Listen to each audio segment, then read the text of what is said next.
Hey y'all.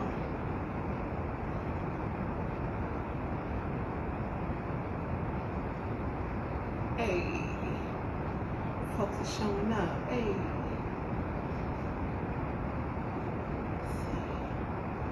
Hey everybody.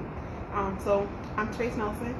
Um, I've been doing talks for Black folks via Afropunk for the last couple of weeks. So I'm excited for my first uh, attempt over here on the Black folks feed.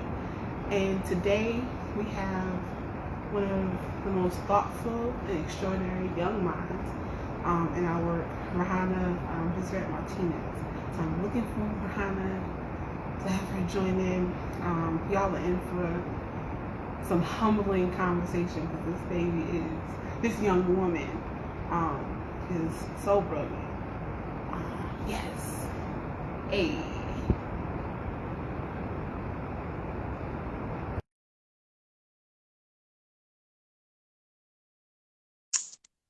Let's see. That do it? Let's see. Hi. Hello. How are you? Oh, you're good. Your puff is gorgeous. I'm like, look, you're showing up for the people.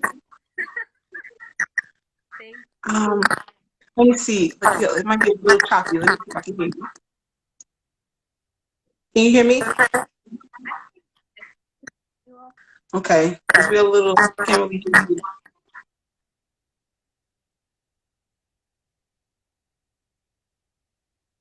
Oh, I can't hear you. Okay. This. Uh-oh. I don't know. Does it seem like there's feedback? I can hear you now. Okay. All right. So we're just gonna go. Y'all let me know if it's coming out clear for y'all. I so Clay asked me to moderate this talk a little while ago. Yeah, I mean, this gives me a little feedback. I don't know if we should stop and start again. Um, okay.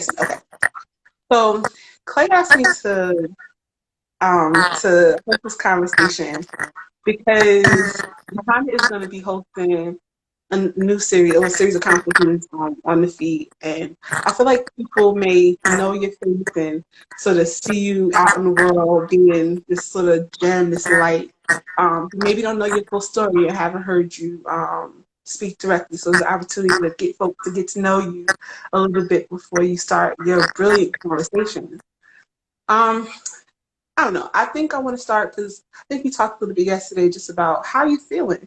Um, I just had a conversation with Dr. Jessica Harris, and there's this feeling sometimes that we talk about history and we talk about the sort of state of our industry and the work that's happening, but in a lot of ways we discount the fact that for you, this reality is sort of you've always had these sort of this kind of trauma out in public, right? On your screen, it's been a part of your upbringing. And I'm wondering, just being in Oakland, San Francisco, like, just how are you feeling right now? Yeah, so right now, when everything kind of first started, I was, it was a lot to kind of, I think for a lot of people, kind of just experience, realize, but with the protests and the reaction from everyone, it's kind of encouraging to see how we're moving forward and how things are changing. Um, Living in Oakland, I've been going to protests since I was like 6 years old. So I kind of, it's cool to see this play out. And I think it's really encouraging right now to see how everyone in the world is reacting to it.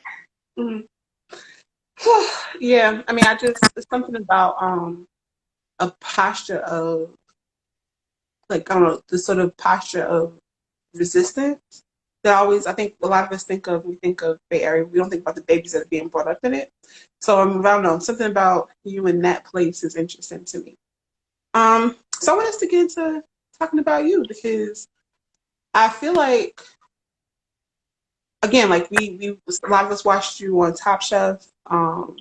We sort of have seen you navigate culinary space in a way that a lot of professional chefs um, don't necessarily. And there's so much about your upbringing, about who you are as a person, that's so fascinating. But I guess I want to start with like who are your people, right? Like your extraordinary parents are bringing you up um, to be this extraordinary young person. So maybe you talk about your parents and so where they're from and what your background is, like your cultural background. Thank you. Yeah, my parents are really awesome. My mom is Haitian and Mexican, and she's super awesome. She has a background in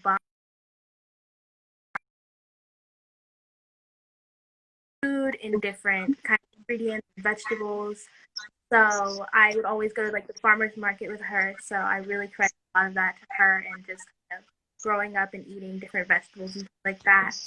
And then my dad, he's from California. Our family is from Louisiana, and so a lot of Louisiana and soul I kind of learned from Mm-hmm. him. And we love to cook with each other as a family, and parents are super awesome. Mm-hmm. So you got a good mix of the diaspora and sort of reference points. I feel like you are uniquely prepared to think about culture in your work.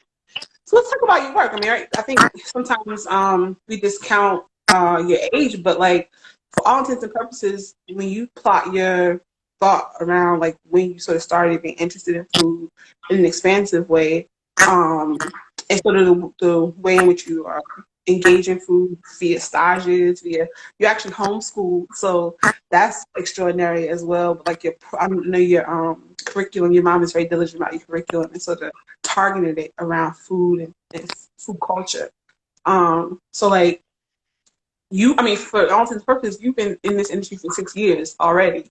Um, and I'm wondering, I don't know, was the show a starting point for you thinking about really getting out into the world, or was it something you were already interested in before that? Well, I was always kind of interested in kind of becoming a chef or a restaurant, being a restaurateur. I think on the show kind of showed me kind of how to do that, or just kind of being able to learn more about that industry. Mm-hmm. I really like montage here, and it kind of opened me up to different opportunities that I didn't know about, and I probably would have found out about if I wasn't on the show. So I think I was interested in cooking before, but now after I have been able to learn more kind of what goes on inside the culinary. Absolutely. Yeah, I just something about your homeschooling is really fascinating to me. I've gotten texts from you asking about. I remember the first time so for context, I met Rahanna through Adrienne Lipscomb, and she was putting together her dinner at the beer house last year. So Adrienne, me, Kayla Thomas, Enrica Williams. Yes, five. So five of us cooked the course, each cooked the course. And Adrian texted us saying, do y'all know Rahanna Martinez? She is going to be cooking with us. Like this. I was like, okay. I have reference point for you just out in the world, but I was like, she lives in California, so how's that going to work? But it's because you have an amazing mother and politely flew yourself out to New York and showed up in such a I mean, this girl worked with us like a professional chef. She showed up on time. She was one of the hardest workers in the kitchen. You had a hand and a spoon in every element of that dinner.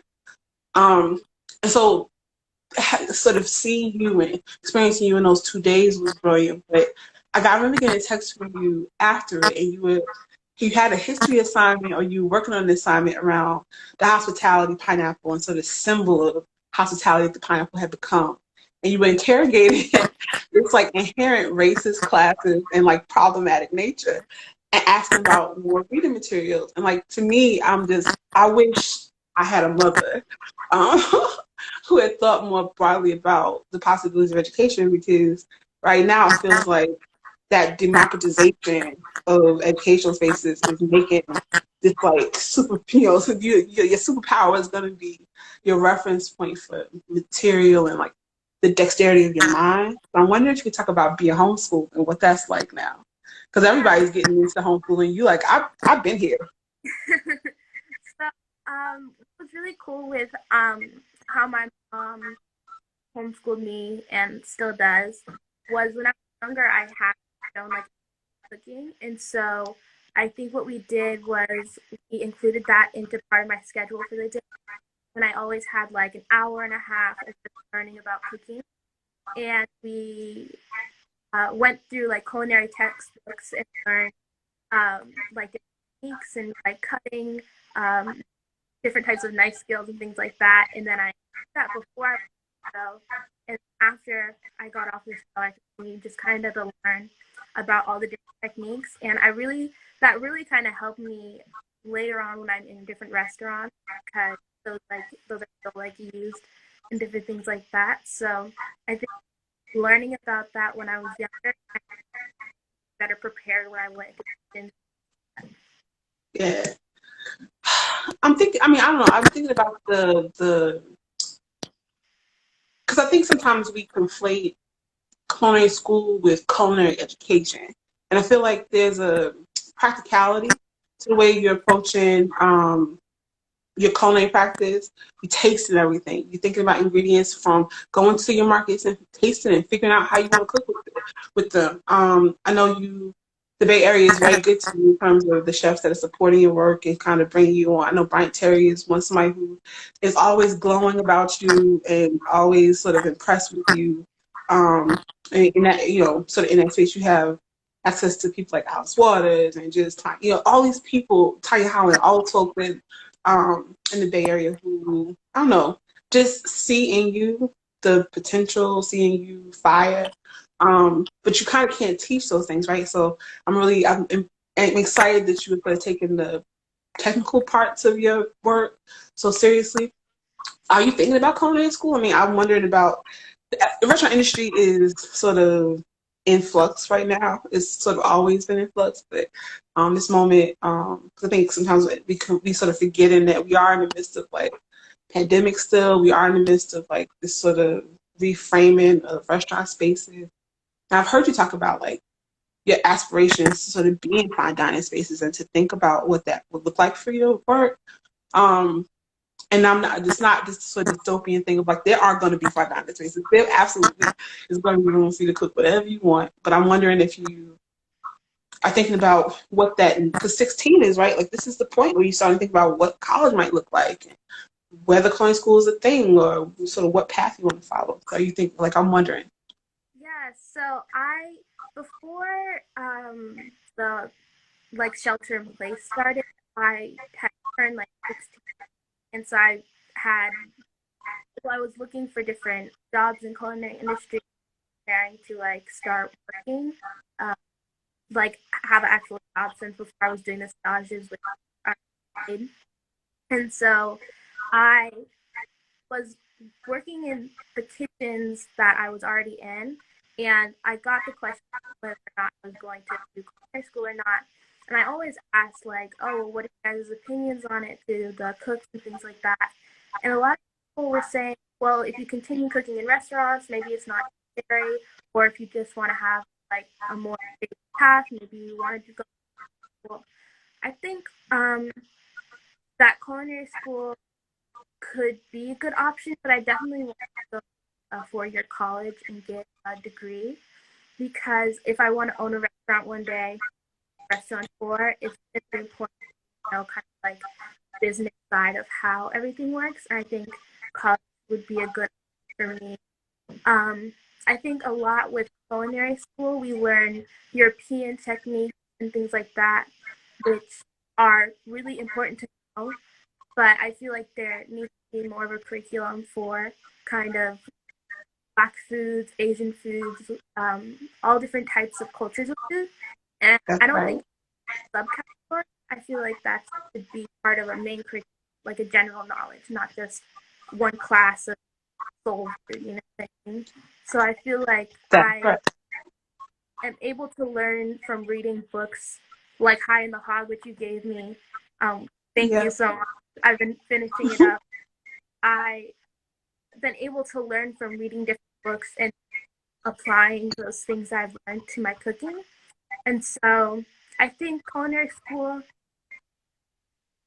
could be a good opportunity, but I really want to go to college. That's right. Oh, I mean, I was asking you not to, for to have an opinion one way or the other. I think you are 1,000,000% right. I also think, I'm concerned about the limits to your point, the limits of culinary school. I mean, you've been doing your work, technically all this time, right? The possibilities for you to sort of think expansively about your culinary practice could absolutely be happening alongside a degree in any number of things. We need your mind as well. We need you to sort of. You're so young. It's like it's perfect. You just, I don't know, perfectly placed to be this unstoppable force. Um, yeah, I don't know. Let's see. Okay. There's something that I'm interested in there's something in your I think sometimes we romanticize the restaurant space a lot. We romanticize the I think we romanticize the way that people come into it, think of it. I think that we romanticize the function of restaurants.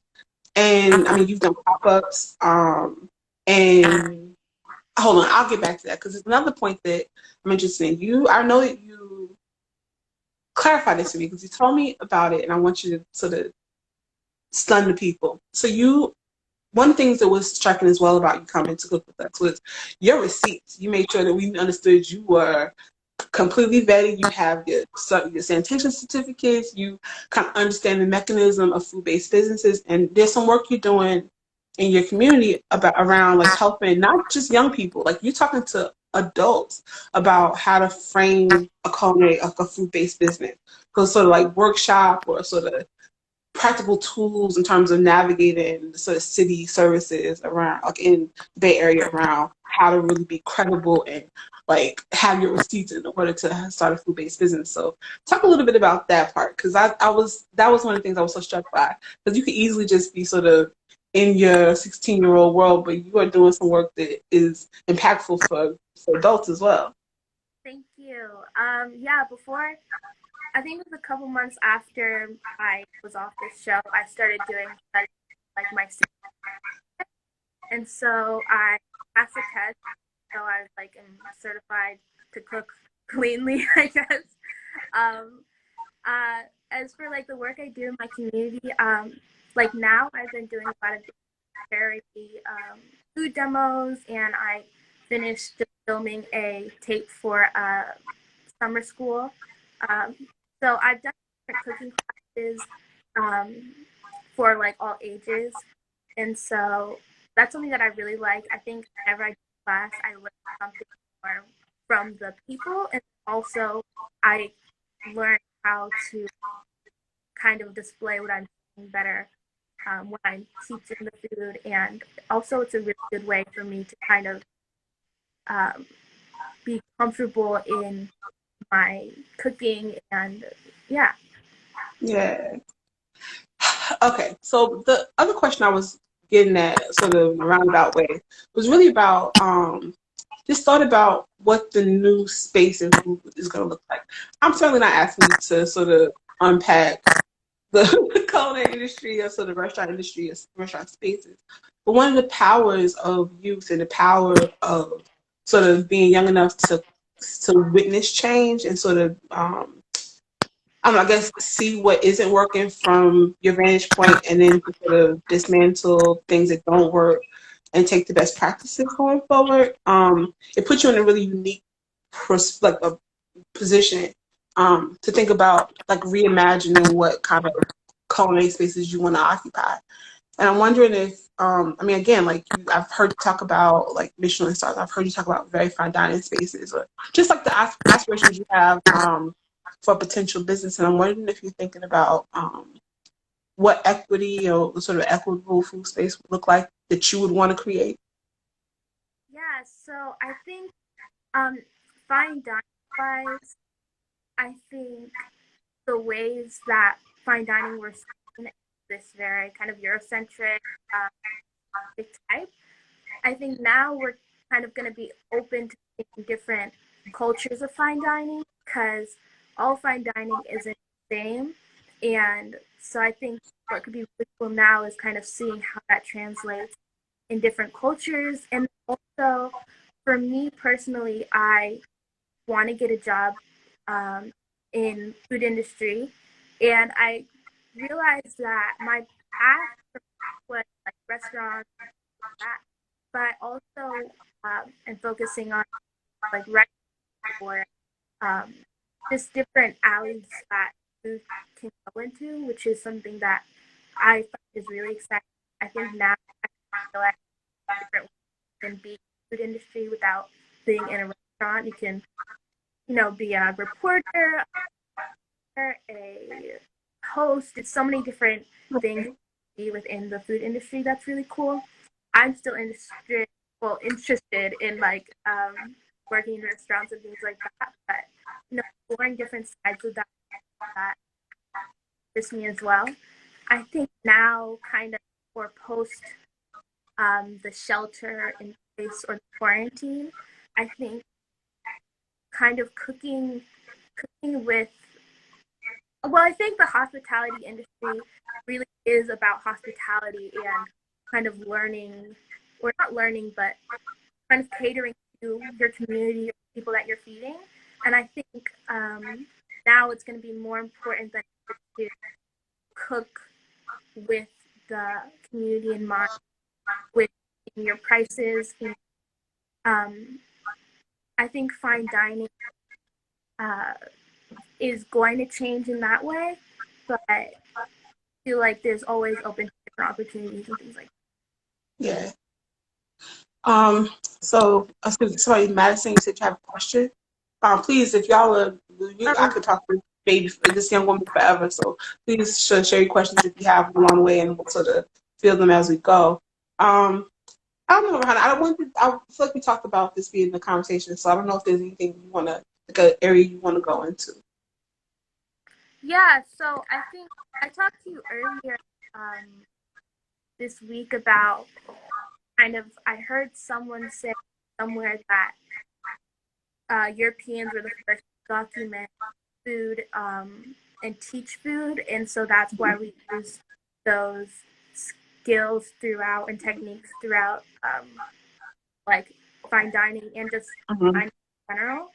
And I do think that that Europeans did document food as well, but I think what we have to remember is that the oldest entire cookbook from Iraq. It's like, I can't think of the name right now. It's the Kitab Hobby, I'm pretty sure. So I think it's not that we weren't able to document the food. It's that a lot of these things either aren't translated in English or they were destroyed. A lot of ancient languages aren't being spoken anymore and weren't supported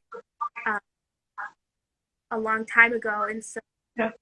I feel like how is it supposed to be that we weren't documenting our food and our food was constantly, and our culture was constantly kind of belittled and degraded, and English was supposed to be the main language for everyone to speak. So I feel like it's not that we didn't document our food, it's that a lot of the time our documentation weren't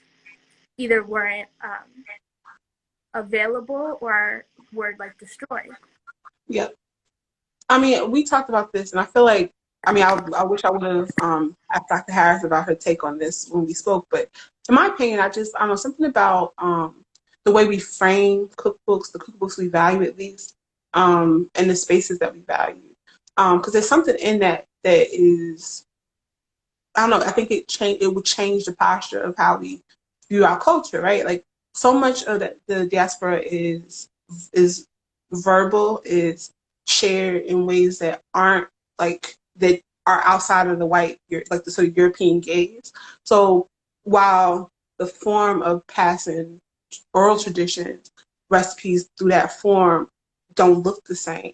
They absolutely are the same. I think also a part of it is the way in which we contextualize the process of eating, right? There's something in the formality of um, the sort of European aesthetic around communal dining, around the function of restaurants that is a priority. It's a shift. It's a different priorities posture.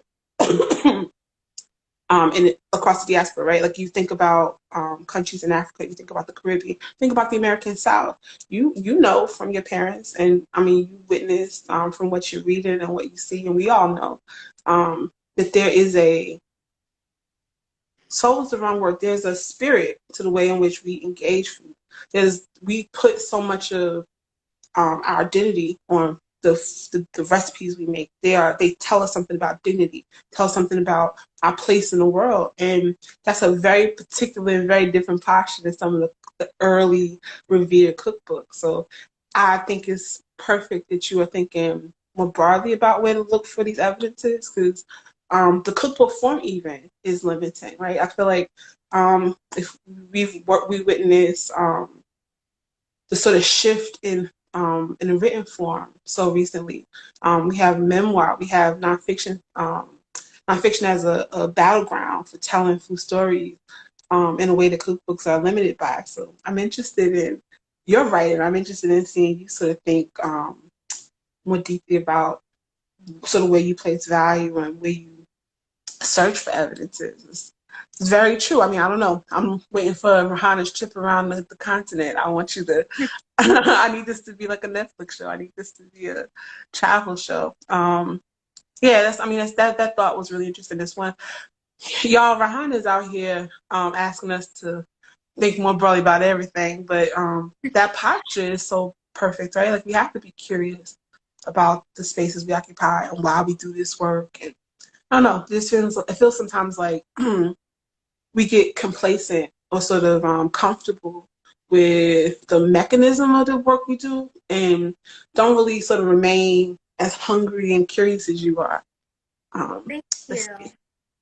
I love that question. I think that a lot of the times there are certain questions that are seen as just like you're not supposed to ask those questions because of kind of people that are higher up that you're like, oh, well, is that offensive? Is that not offensive, but is that kind of inappropriate to ask right now?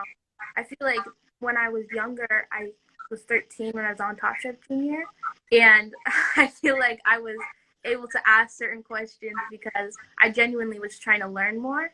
And so I kind of didn't have that fear of like saying the wrong thing because I was just curious from learning from the different chefs and things like that. So I think what is cool about reading and learning from these authors is being able to get those questions answered that you might not ask the chefs that you know or the just people who you're working with. Somebody asked what we felt the most important part of integrating food ways into your culinary approach are, and you feel free to answer that question first. I certainly have opinions, but I guess I guess that question is being framed. I guess is like maybe what aspects of food culture are important. I think I don't know. It feels like that has a lot to do with the kind of culinary practice you have. For me, I don't know. I feel like when I started this work, I was in my mid-20s, and I was really beholden to learning in the ways in which the industry dictated were credible to be in this work, right? Like you work in the best kitchens from typically French focused chefs. You are a beast about technique, and you sort of collect experiences and get to kind of collect this toolbox that you can use to then define your own voice. And when I was coming up, it was this sort of reawakening of American chefs to think about what being a uniquely American chef meant. This phrasing around new American cuisine was a big deal. And at the time, it felt like it was coded because the kind of America they were talking about didn't include me, right? And so it's a very particular like signal to be sent, and because it's subliminal and it is sort of gaslighting you into believing that you're not part of that narrative. And so finding the thought around the starting point for thinking about who you were at your core first. I'm not interested in policing anybody's, sort of belief system, their backgrounds, their like how their ethnic, their sort of ethnic makeup. I'm not interested in that. For me, my Blackness is so central to my humanity and to the way I move in the world. So I don't know that it was never possible for me to divorce the two. And the growing pains I was feeling was because it is a unnatural posture to try and segment yourself. I think that question is interesting because I think it's up for interpretation, but I certainly think that starting from the simplicity of who are you and what do you have to say is the most basic human right. And especially in this work where we see the fragility of our industry, we see the fragility of the spaces we occupy and how, one act of God, I talked to some people who are working and living in the Caribbean or in flood or like hurricane trajectories around the country where like the precariousness of daily life is a part of it's just a part of how you have to move in the world. And then watching us sort of reckon with the realities of the fragility. And so to combat fragility, you sort of start with roots, right? Like you start with those stories. You read Hannah Hogg, you can't unknow who we are, right? You can't unknow the stories of these people who literally paved the way. There's easy answers that come, right? Like there are answers that are right there for you to pluck. That have nothing to do with you changing what you feel like you want to cook. If you want to cook, Eduardo Jordan's first restaurant was interestingly about sort of his thought around the Mediterranean and sort of what Italian food was. And he was a Black man from Florida. Like the posture doesn't change, the roots don't change, the references, the sort of the those tools don't change. They're rooted in history, right? They're rooted in culture. You armed yourself with you. Why would you limit yourself in terms of your practice by discounting who you are, discounting the rich, dope, fully formed receipts we have? I don't know. It just seems just seems strange not to use your whole self. Yeah, I totally get what you're saying. I think that a way that's important to integrate, foodways into culinary approach is kind of understanding that there's history behind certain dishes, and everything doesn't have to be historically accurate when you're cooking, but I think it's important to know what these dishes are and where they came from. I feel like there's a lot of these soul food restaurants that are not owned by people of color, and that's totally fine. But I think there are different historical backgrounds to dishes that you can't just, switch up and kind of change however you want without knowing the history of what those dishes mean. I think being able to cook whatever food you want is kind of really important, especially with, I feel like a lot of people can relate to, oh, well, you have, Southern roots, you're going to cook Southern food. Or you are from Mexico, you have to cook Mexican food. I feel like that's something that a lot of people can relate to.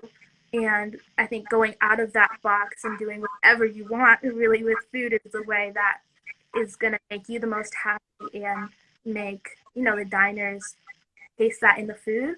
But I feel like you can't cook these dishes without understanding the meaning behind what all of the different dishes mean. Yes. Perfectly put, Rahanna. Thank you. So I'm waiting. I hope, please, y'all share your questions if you have them.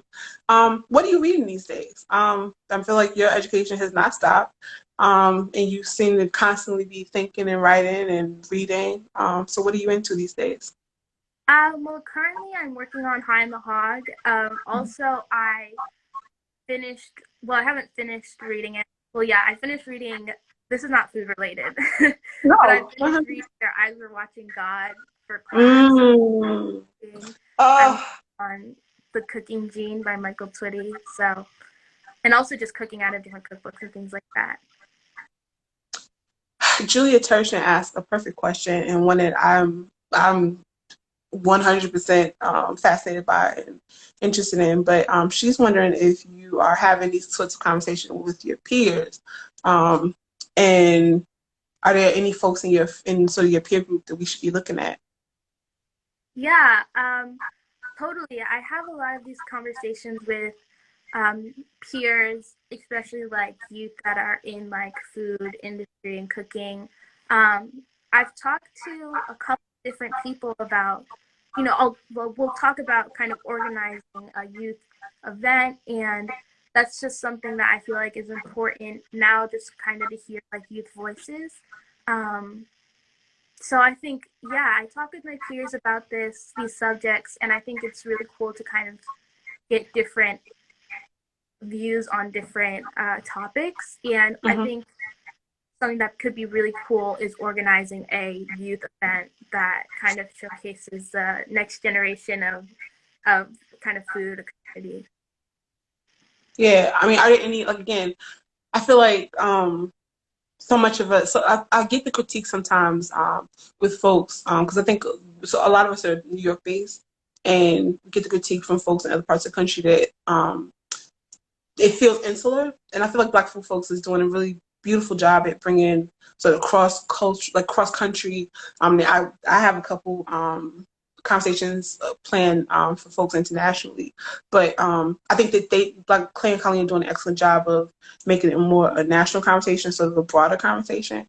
But I think Yeah, a lot of those in terms of your peer group. I mean, I think of like Haley Thomas, I think of you, but just like who are can you think of any young people we should know about and maybe don't have the frame of reference for like media space that you do? yeah. So someone who I was talking to yesterday was Yashima Bet. She is from Oakland. She bakes, and she was on Food Network. She is super awesome. She hosts pop ups. Yeah, so I think she's definitely someone to kind of look for and support. She's super awesome. I see Michael Desserts in the comments right now. He's super awesome. He was also on the network. Yeah, so I feel like those two are really awesome. Also, Mhm. Jasmine Bell from my season of Top Chef. She does a lot Okay. of work in her community, and I feel like we can show support by supporting those people as well. Awesome. Awesome. Yeah, I mean, we want to, I think this community is watching you and we got you wrapped up and you know, you can reach out to most of us at any time.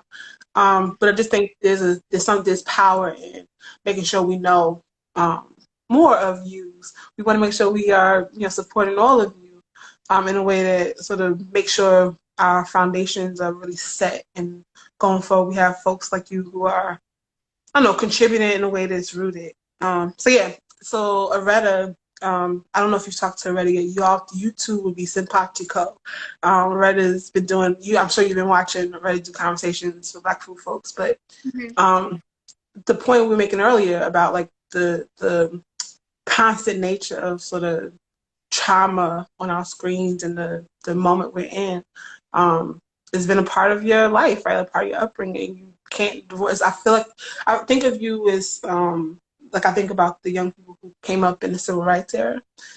There's sort of immediacy to um, the moment that I feel like you are being bred in. And so Aretta was wondering about sort of maybe I think I'm gonna expand a little bit, but like your sort of self care and like where you find joy and laughs and what do you consume in this sort of juxtaposition to the gravity of the moment. So what I'm doing now is I am able to, well, what I find fun is I've been able to kind of go through these cookbooks that I have in my house and cook through those recipes, which I find really fun. I've been going Mm-hmm. on a lot of walks, just in my neighborhood, which has been super fun. just talking with people. So I think the things that I weren't able to, well, I was doing before the shelter in place, certain things I haven't been able to do, but I feel like I find enjoyment cooking and talking and going on walks and different things like that. Yeah. Do you know Shakira Assembly? Yes, Yeah, she's I was supposed to say awesome. like the very first time I saw your face and sort of really got to talk to you, I thought about her exactly, and I feel like she's, I don't know, that's like I feel like y'all need to be in community immediately. But yeah, you of course you know her. Ask her about whether Rahanna does any book shows on Instagram or if reviews her in her age group. Okay, yeah, because earlier we talked a little bit about your practice in terms of like your classes. And I feel like you did answer that like your classes are kind of for all ages, but just like is any of that work sort of targeted more specifically to young people?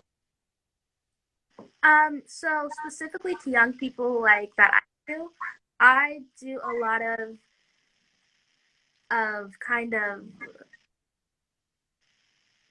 I don't know how to put it. Like I will go to No. different schools and like do different charity events within like youth programs. And Mhm. so I've collaborated with different like youth culinary kind of classes and different things like that and taught within that. And then also Yeah. like went to schools and done demos and speeches as well. So like within youth, Yeah. those are some of the classes that I did. 100%. I think of you like I think of like Michaela Alma or like I mentioned Haley Thomas. I feel like there's a light in you. There's a sort of joyfulness in you. That's inspiring for grown-ups, but certainly I think is has to be inspiring for young people to sort of see you move in the world, to see you sort of navigate spaces so like full-throatedly. Like we sort of use these terms like millennial or like things. I think we talk about youth in a very sort of I don't know. We talk about it in this sort of broad way and don't really honor the fact that there's a sort of power in the vitality and sort of the vibrance of you being curious and being in the world and being able to ask questions and sort of define for yourself, I don't know, what your place in the world is. Thank Yeah, you. I don't know. I feel like we get in we're around the 40-minute mark, 45-minute mark. Um, what else are you thinking about these days? I feel like you talked a little bit about what you're reading, but are you concerned about anything? Are you I don't know. What are you thinking these days? Um, I thinking uh I think now I think it's cool to see how my generation is kind of able to see kind of the world differently from previous generations just because we are able to find so many different resources online and kind of learn Mm-hmm. about different communities, different people, and different like topics going on in the world.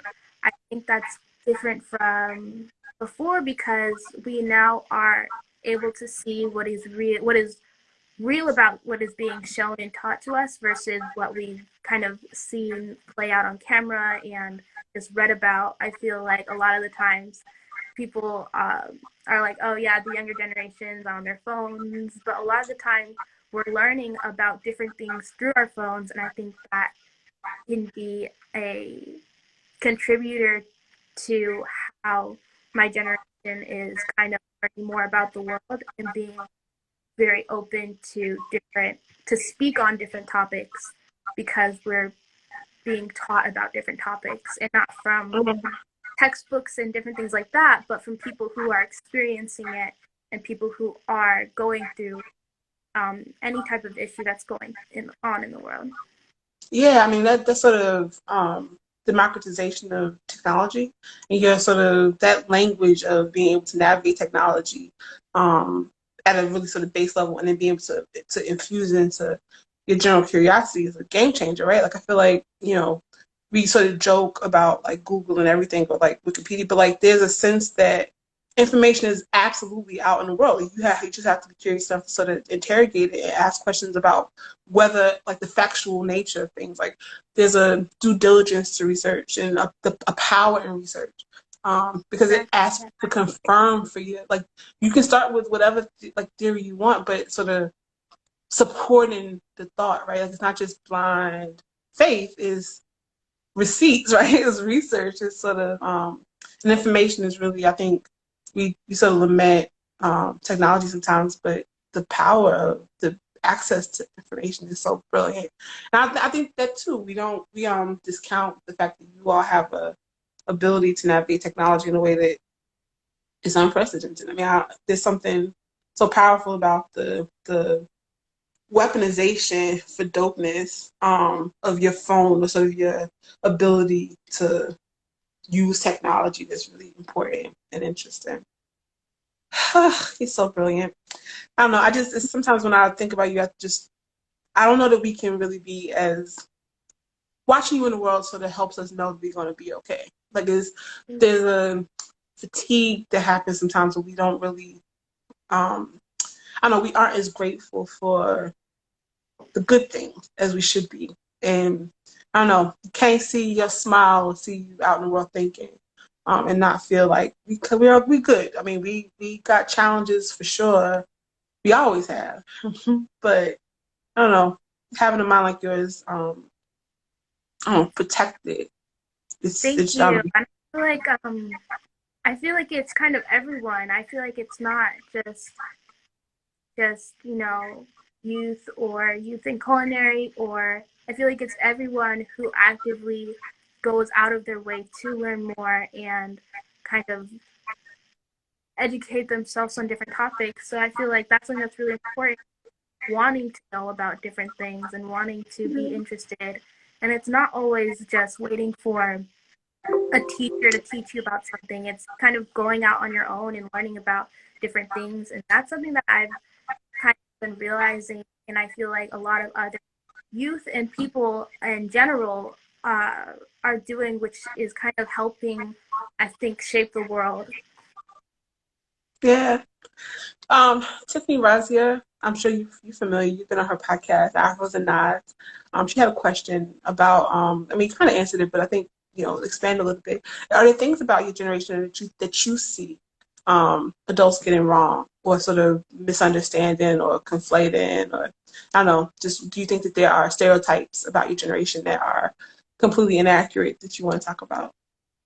Yeah, I think a stereotype about my generation that's kind of inaccurate is that we all kind of think the same, and these problems that we all speak on are just based on us repeating what we hear from each other and from other people, which I find isn't always true. I feel like a lot of the times when we all speak on the same issues, it's because we learn about kind of the background and the reason behind different issues. And it's not that we're all repeating what we're saying. It's kind of how, it's been a long time with change, but I think repeating these same kind of messages gets the word out in a bigger way than if we all just kind of just said whatever. You know what I mean? Yeah. And also, I think it's dismissive because it sort of it discounts the fact that you are doing due diligence, right? Like, it may not be at the physical public library, but it's in forms that are available to you quickly and sort of in a democratic way. And so it's sort of, I don't know, it is dismissive in that way, because it's pretending as though you haven't done your due diligence, especially when people like you come with receipts. So it's not just this sort of and also the power of groupthink, right? Like, this sort of I think about the Black Arts Movement so often. I think about the Harlem Renaissance. It was this notion of young people in their day, also young people for their moment, artistically creative and thinking broadly and thinking together, right? Like, you don't have Countee Cullen without Langston Hughes. You know what I mean? There's a symbiotic nature to brilliant minds like yours, sort of in community, that brings out the most transformational changes. So I feel like that's a really excellent point, because I think maybe part of the translation should be having more of these intergenerational conversations, but also, you all sort of being in more leadership roles in terms of thought, right? Like there's something to the due diligence that you do there. I watch a lot of adults sort of regurgitate, you know, obscure facts in a way that they may accuse young people of, and they maybe it's what is it, the hit dog is the one who yells, like maybe you putting that on to young people because that's how you move in the world.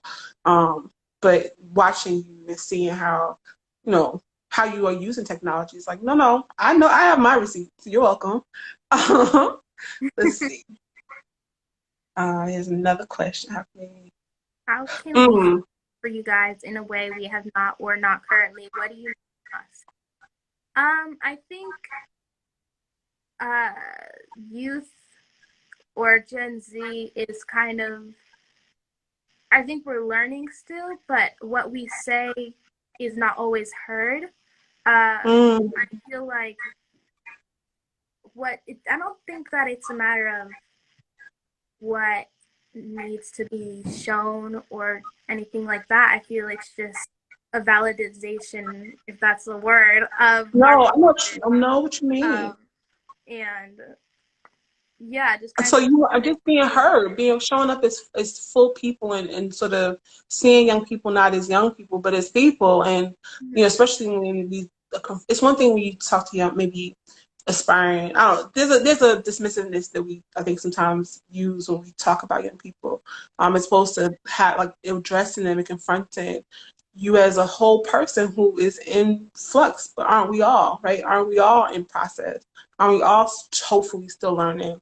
That's really, I mean, I don't know, that's really interesting. I think one of the powerful things about, and I mean, I feel like I have a fair vantage point, and try and make sure I'm talking to young people a lot. But I noticed that, I mean, there's something about the power of asking. I think you all are less timid about reaching out to folks and, like, you know, asking questions and reaching out to your heroes and reaching out to people you admire. I started my work literally person to person. Like all of the people I was admiring in the work who were far farther along in their careers than I was, just showing up and asking. The power of email, the power of just reaching out and asking questions is so underestimated. And so often I think adults get mired in their own work and don't think back about what it was like to be young. So there's that power of asking young people what they're thinking about, and I don't know, answering those emails and being available to young people is a powerful thing. I think something that I really appreciate that I've gotten that could be kind of used to support other youth is kind of mentorship that I've gotten from a lot of other people in the community, or just kind of advice and different things like that. I feel people like Julia Turshin, Bryant Terry, you know, so many different people that I've kind of met and been able to learn from is something that adults now could help with youth, like support in that way. I feel like just sending, what you were saying, sending an email out is always super helpful, because a lot of the times I feel like people don't know where to ask for help or what they need. Because I feel like when I was younger, like, how was I supposed to learn about these things if these things weren't being shown? So especially with food community, there's not a lot of kind of information about a stage. And so how was I supposed to start that if I wasn't being? So I think from mentors and just people in general is something that could be super helpful for you. Yeah. You're perfect. Yeah, I absolutely agree. I think, I don't know, just something about Tiffany's question that I think it also just behooves us to be more thoughtful, right? Like this, while, because again, like you all have the benefit of the sort of language of social media, or sort of the tools or sort of skill set to navigate social media. So, I mean, nobody is untouchable, unreachable. I mean, whether they respond is a thing, but you can't not reach most people. But just, I don't know, there needs to be, Shakira used this terminology. I talked to her last week for my talk for the week before last for Afropunk, and she talked about how she's constantly in intergenerational community. and sort of how she's constantly asking or thinking about women older than her, certainly to sort of give a context, and younger than her to sort of pull up and sort of inspire. So I'm just thinking about she used a term called radical grace. And it's sort of this idea about the simplicity of graciousness, right? Like the simplicity of just seeing yourself in someone else and like, I don't know, extending grace. It doesn't have to look big. It doesn't have to be crazy. It doesn't have to be, but it could be super simple and those simple connections, right? Those human, in look you in the eye kind of connections are the ones that build communities like Black food folks. So I don't know. I think you're perfect, and the way in which you move in the world is exactly right. You just have to sort of, it's like the memory or sort of muscle memory of the posture that you operate in the world with. Is so, I don't know, it's so beautiful, and it's something you have to kind of maintain. Use the word practice a lot, but that's real, right? Like the mechanism of that posture is a practice. You have to kind of exercise it and, I don't know, hone it over the years. So you are way ahead of the game, Rahanna. We're getting kind of close to the end. I feel like we're about 5 minutes out.